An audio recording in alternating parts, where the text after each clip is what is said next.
Chapter 17 Protection of Princes. Having secured his own personal safety first from his wives and sons, the king can be in a position to maintain the security of his own kingdom against immediate enemies as well as foreign kings. We shall treat of protection of wives in connection with duties towards the harem. Ever since the birth of princes, the king shall take special care of them. For, says Bharadwaj, princes, like crabs, have a notorious tendency of eating up their begetter.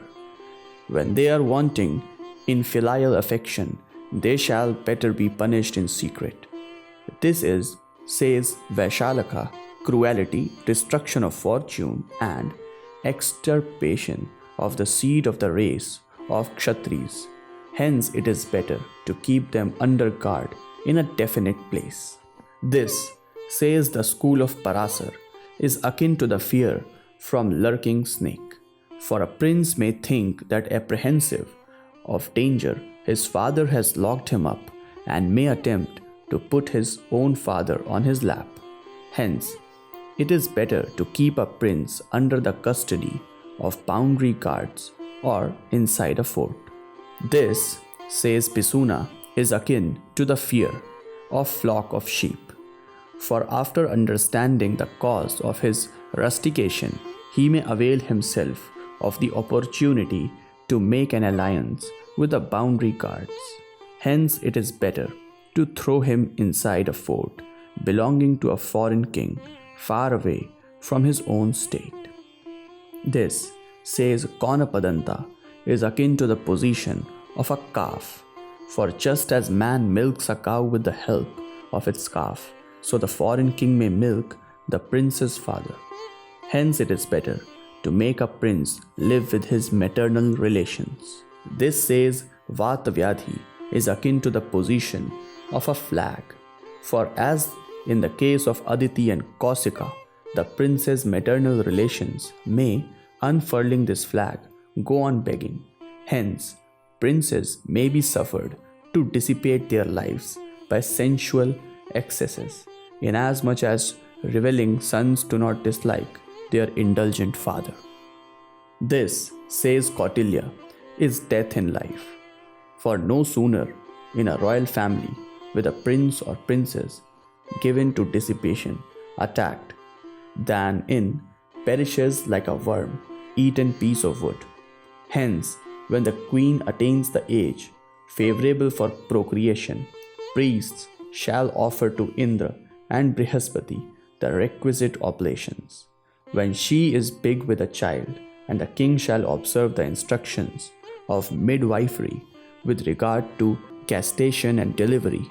After delivery, the priests shall perform the prescribed purifactory ceremonials. When the prince attains the necessary age, adepts shall train him under proper discipline. Any one of the classmates' spies, say Ambhyas, may allure the prince towards hunting, gambling, liquor, and women, and instigate him to attack his own father and snatch the reins of government in his own hands. Another spy shall prevent him from such acts.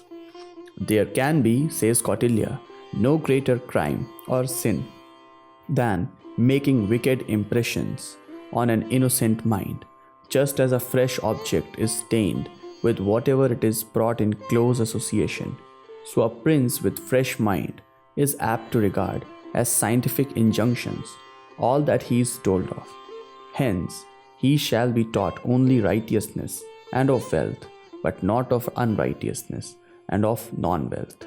Classmate spies shall be so courteous towards him as to say, "Thine are we."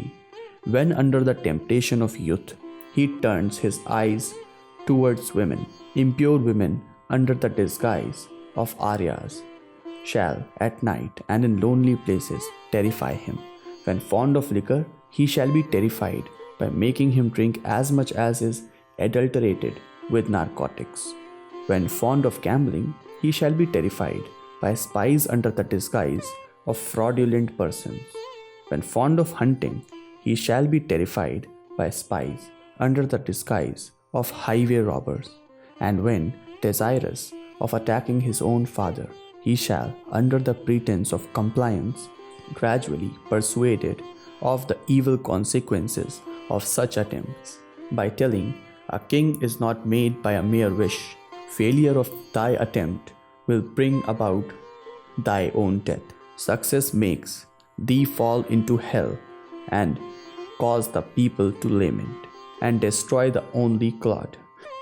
When a king has an only son who is either devoid of worldly pleasures or is a favorite child, the king may keep him under chains.